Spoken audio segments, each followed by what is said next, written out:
this episode of the Lehigh Valley with Love podcast. I'm your host, George Wacker, and today we are graced with the presence of Manal Omar, who is the founder and CEO of Across Red Lines, which is dedicated to women's leadership through accessing life force energy and deeper understanding of rights through a faith lens. Manal designed and led multiple development and training projects in the Middle East and Africa and provided media and policy support on youth and gender on a global scale. She has served as the Associate Vice President for the Middle East and Africa at the U.S. Institute of Peace under the Obama administration. She was on the board of directors for the International Research and Exchanges Board and altMuslimah. Her experience also includes serving as an international advisor for the Libya stabilization team in Benghazi in 2011 and working as an Oxfam UK regional program manager for the Middle East. It is safe to say I am honored to have Manal on the Lehigh Valley with Love podcast, and I encourage you to learn more about her and about Across Red Lines at acrossredlines.com. Thank you to Venturex for making this interview and series, The Future of the Lehigh Valley Workforce, possible. We'd like to thank Michael Bernardin of Howard Schaefer and Associates of Remax Realty as well. And if you would like to get in touch with us about sponsorship opportunities, the email is info@lehighvalleywithlovemedia.com or hit up our show notes where all the information is there. We talk about a lot of subjects in this episode, so I just really want to get to it. Our conversation with Manal Omar. So Manal, thank you so much for joining me at Venturex today. Before we started, you said the very interesting thing about how you wound up in Bethlehem, where we are today, Bethlehem, Pennsylvania. Yes. Because you came from Palestine and saw Bethlehem on a map, and that made sense. Could you just talk a little bit about how you wound up in our city? Absolutely. So like many people with the pandemic, everything was just turned upside down for me. And I had to kind of start from scratch, including where am I going to live, where am I going to run my business. And so I say it was random, but I'm also a person who believes in angels. So I kind of opened the map. I saw Bethlehem, and I'm originally Palestinian, and I was like, that's a sign. And, surrounded by Damascus, Tripoli, all these places. So I was like, I must go see this area. And I was at a Venturex actually in Washington, D.C., which is where I was thinking about opening. Okay. And everything shifted to Bethlehem. And so you came up here and said, I love this small little city, and let's set up a little bit of roots. We're going to talk about that. But when you first visited here, what did you think? I was thinking it's a great spot in between like DC, New York, Philly, and Baltimore, because that's where most of my work is. And so I'm up and down the East Coast. So I liked it kind of as an in between the other cities I work in. It's interesting you say that, because a lot of the tourism, when you talk about the Lehigh Valley, is they say, hey, you're an hour from New York City. You're an hour and a half from New York City, hour from Philadelphia. And it's kind of in reverse, saying, hey, you can do your base here and you're within an hour of these places. Absolutely. Which is fantastic. And it's a lot calmer. So for me, I replenish, I re-energize, and then I can go into the energy of the city a lot more whole. I agree. It is much calmer, and I'm happy about that. But we're here to talk about your organization that I've had a chance to learn more about, and I want to hear more from you, Across Red Lines. Yes. And you just said how you need to be, able to travel along the East Coast. Can you talk a little bit about your organization and how it came to be, and then what it does? Yeah, definitely. So, most of my career, about 30 years, was in conflict resolution and in humanitarian response. After a while, I had to ask myself, what can I do other than manage conflict and maybe do a little bit more prevention? Because I think that was one of the most painful things in my career, is everything I saw was preventable. So it was like you were after the fact, looking at things, saying, if we trace this back, we can see where maybe... Not even. Like, I'm in the moment. So, I served in Iraq and Afghanistan and Nigeria. I'm in the moment, and I'm saying, if we do this, we'll be able to avoid this type of conflict, particularly violent conflict. And there was, always short-term, especially when you come to policy, you're thinking short-term versus long-term, and prevention is long-term. And so there's much less of an appetite, especially for governments, to do long-term. And so I shifted and created my own business to focus in on prevention. And for me, that meant two things. One was women. The absence of women in the decision-making table was just very stark for me in every negotiation I was a part of. And two was fully integrated women. So women who are actually owning their authentic self, because you can be a woman and still politicized and tokenized. And I think that's something I saw a lot of. Can you talk about that? Like, can you expound on that a little bit when you say your authentic self? So for me, I think authenticity is going to be the future currency. You know, people aren't looking at money, especially the youth. They're looking for people who can actually show up. And for me, authentic means whole. Okay. And if you look at our backgrounds, like someone like me, I'm Arab, I'm Muslim, I grew up in South Carolina, I love my adopted homeland of America. I know, it took me like a week to read your bio, which is so fantastic. you saw all that, and so, to come integrated is very difficult. There's always a part of me that may need to be left behind so other people will feel comfortable. When that happens, what people pick up is duplicity. Okay. And so what I try to teach people is how to show up whole so that you're authentic without necessarily having to either hide or offend, because that tends to be what we do with what I call our shadow, right? The other side of us we want to hide is we'll try to put it to the side, and then we're just not as authentic. We don't mean to be, hiding or to be, look shady. When you say hiding, does that kind of mean like I'm worried what this person might think if I say or do a certain thing? That's partially it, and I think that's a huge part of what we're living today, especially in America. Everyone's kind of walking on eggshells. A lot. So it's, as much as you may be sincere, it's hard to be authentic, which is why it's so valuable. And I think, so that is definitely one part of it. The other part of it is just the masks we wear, right? We're taught from young age, like you put on a mask to go to school and you're the good student. You go out to the playground and you may be like the rough student, and like all these different masks, we got a whole bag of them. And so over time and layers, we almost forget who we really are because we have to put on these masks. I mean, I can't show up as like my, party self at work. I put on my professional mask. Right. So that can really almost cover the authentic self. And do you feel like you have to, and now we're getting down this road, but do you feel like you have to wear some of those masks sometimes, and is it a way of being more aware of them? Definitely. Okay. So my whole thing is consciousness. Okay. As long as you're consciously putting on, whatever it is, the persona, the mask, whatever it is that you're walking into the room, and it's not subconscious. And, conflict tends to happen when we ignore the subconscious, and it wants to be seen. So it'll kind of, sucker punch you here or say an inappropriate word there, and you're like, where'd that come from? That's your subconscious. And it is definitely for everybody, but it's like a juggling act of, like you just mentioned, I'm in a professional setting, or maybe something changes in that where I can change my mask a little bit to suit the situation, but being aware of absolutely. And like everything is a balance, right? So I want you to be authentic, but I don't want you to step in the room and emotionally vomit on people and say that's your truth. This is my authentic. This is just love me or leave me. And that's not fair either. And that's not usually not authentic, right? It's usually insecurity. It's a different mask. That's a good point. Yeah. Okay, I could talk about this forever. So, can you talk? One thing that you mentioned that I went through and reading about across red lines, you mentioned that it wasn't a revolution but a revival, and that stuck with me. Can you talk a little bit about that in terms of how it relates to Across Red Lines and your mission? So Across Red Lines tends to focus on people of faith, in particular women of faith. And my whole thing is we fall in between the cracks. The secular movement isn't the kindest to women of faith. They tend to speak down to us. And at the same time, let's face it, religious institutions are pretty heavily patriarchal. So we fall in between the cracks. And so I always tell people, because they assume my goal is to change religion or change texts or, make it more, liberal or whatever it is. And I try to get people to see when we talk about joy, when we talk about pleasure, when we talk about authenticity, it's actually the language of the divine. It's the quickest way to connect to faith. And so that's why I use that sentence a lot, is I'm not trying to reform, I'm not trying to change scripture. If anything, I'm reviving faith in public life, because it is the way we live. And faith is anything. It doesn't have to adhere to a book. Like, it's just a belief system.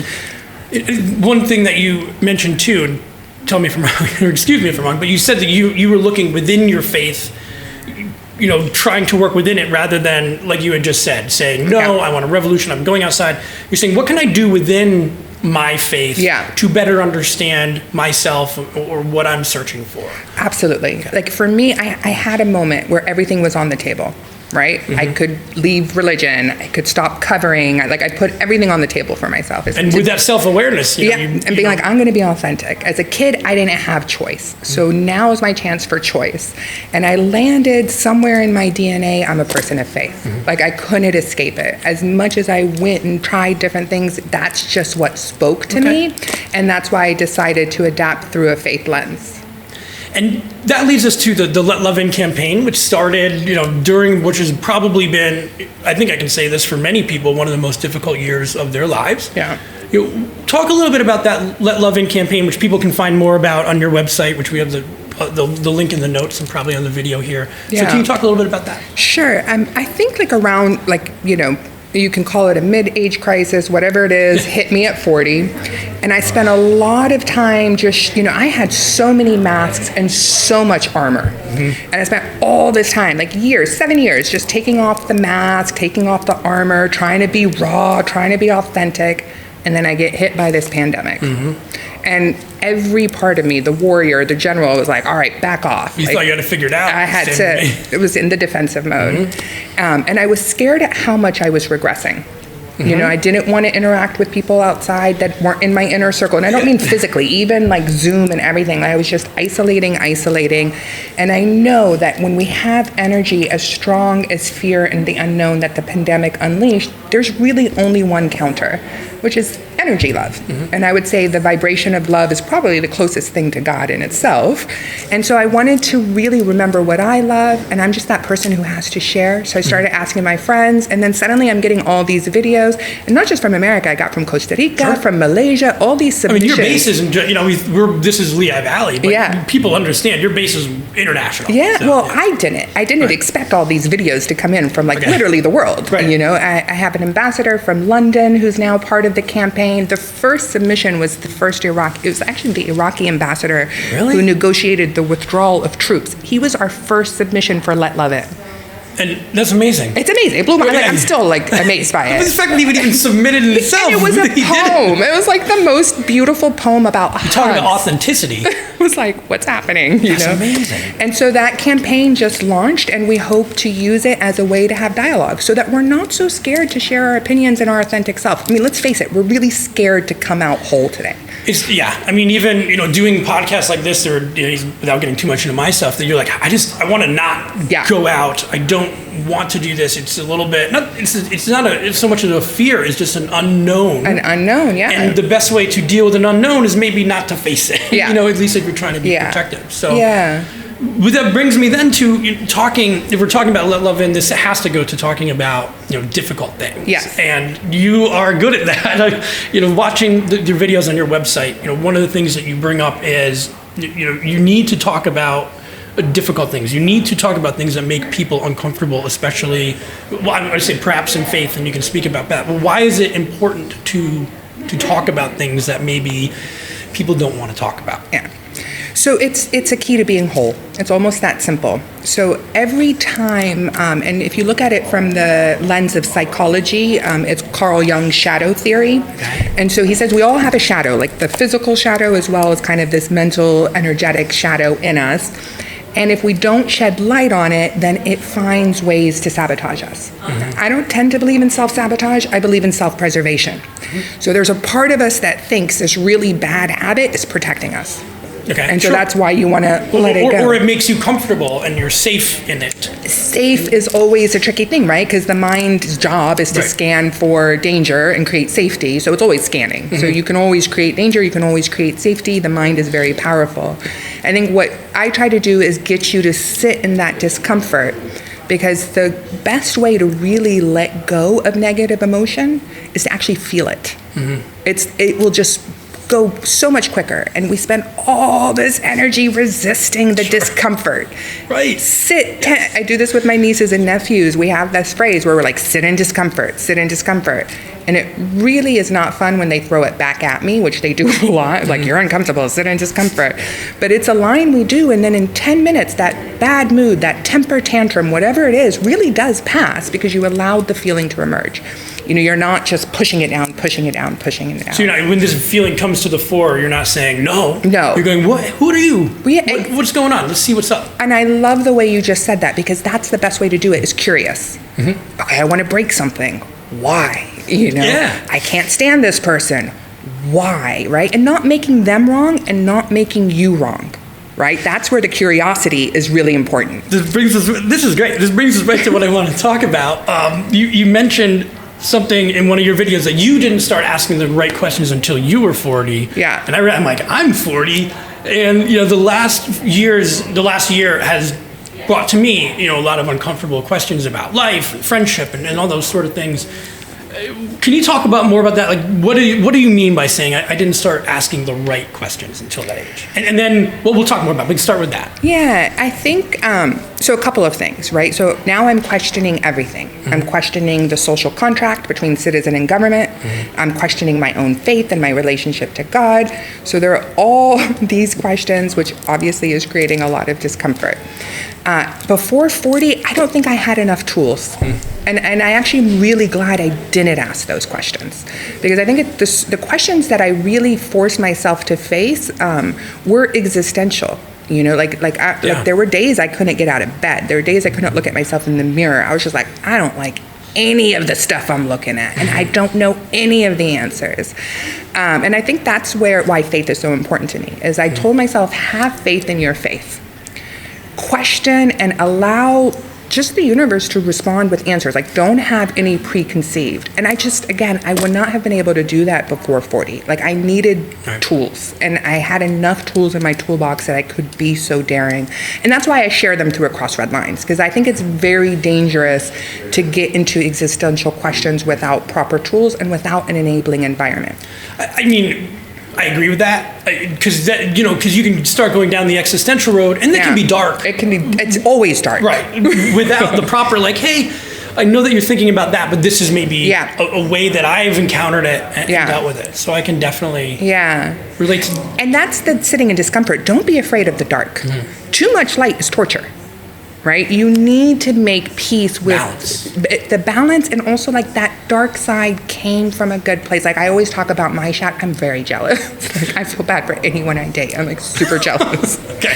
And so it's a shadow I own versus try to make wrong.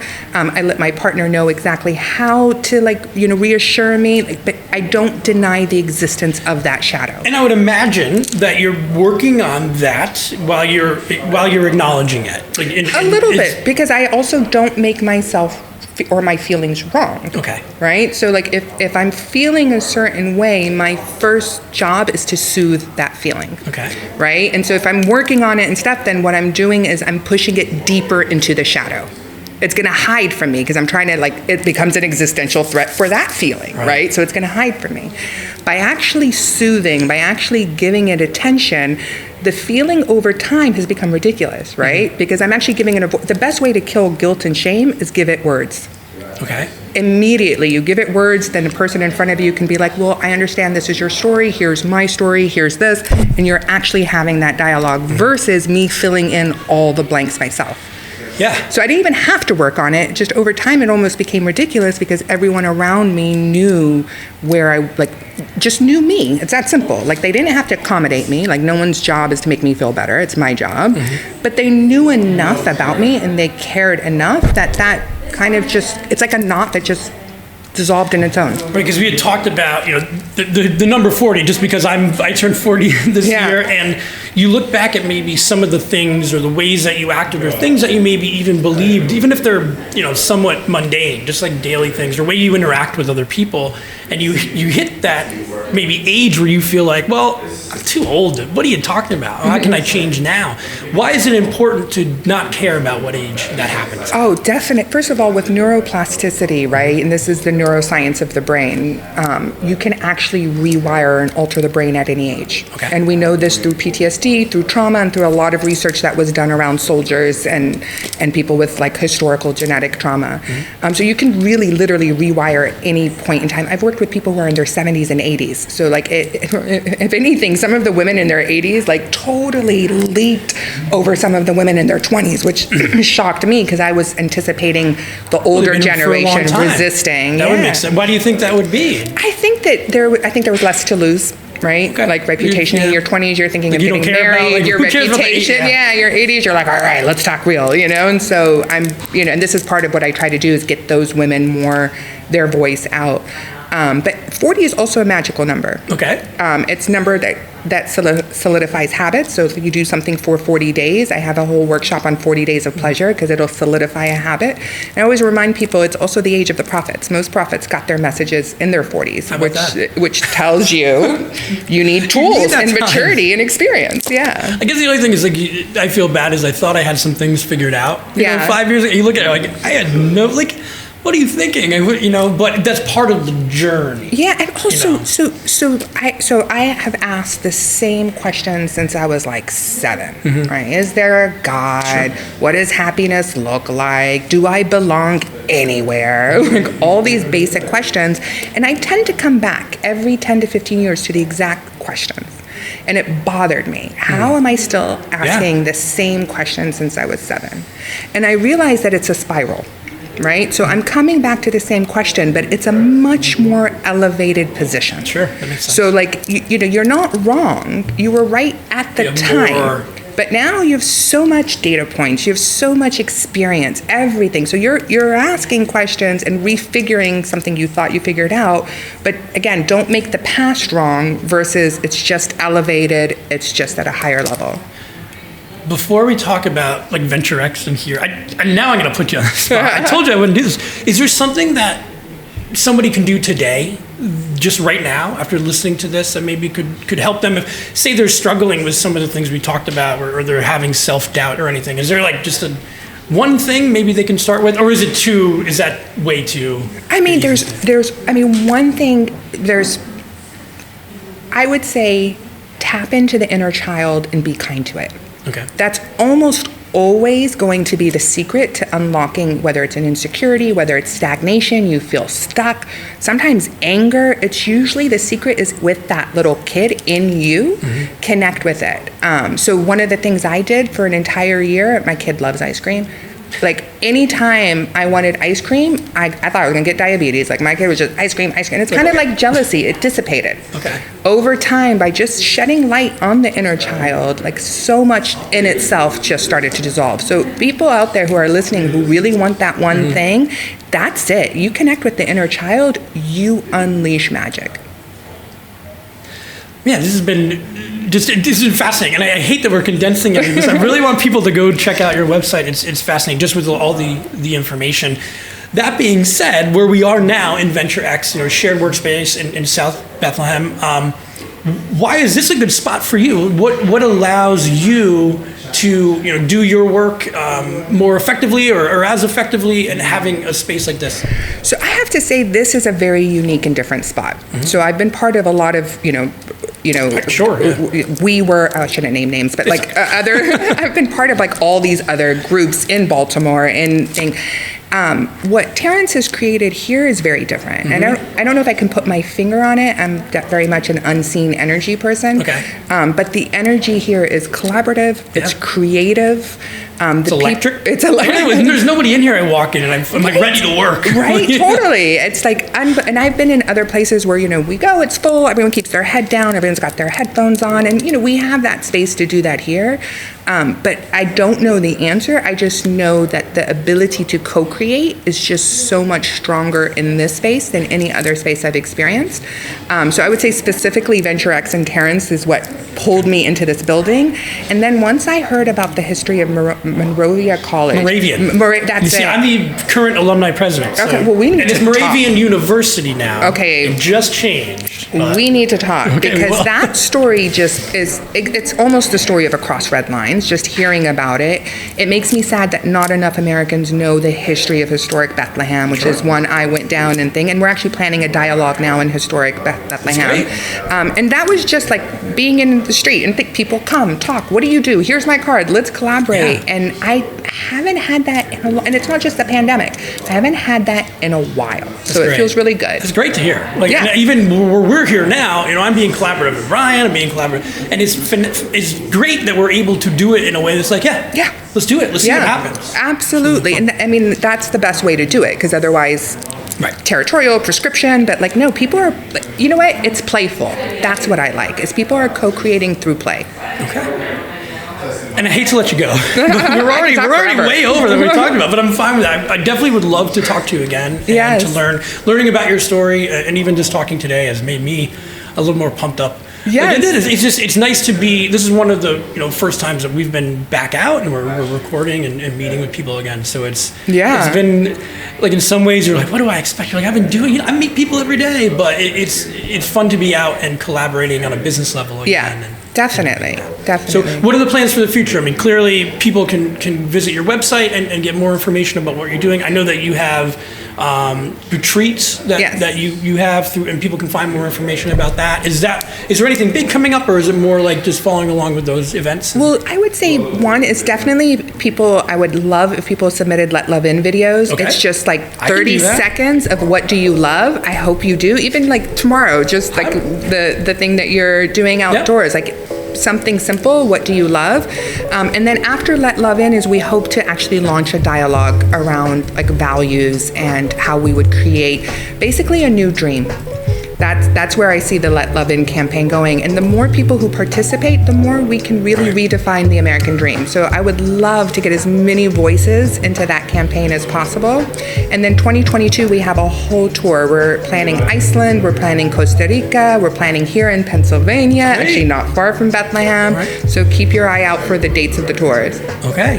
Manal, thank you so much. This has been, honestly, it's been a pleasure to meet with you and talk to you, and I wish you all the best. And hopefully we'll do some more stuff in the future. I hope so. That would be awesome. All right. Thank you. Great. Thank you.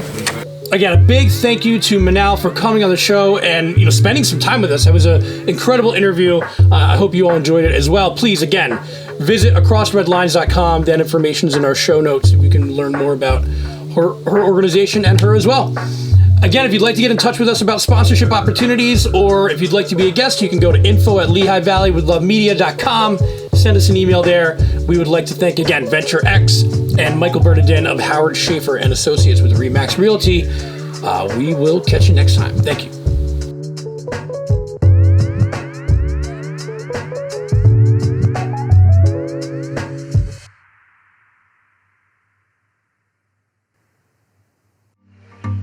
Looking for a bigger home?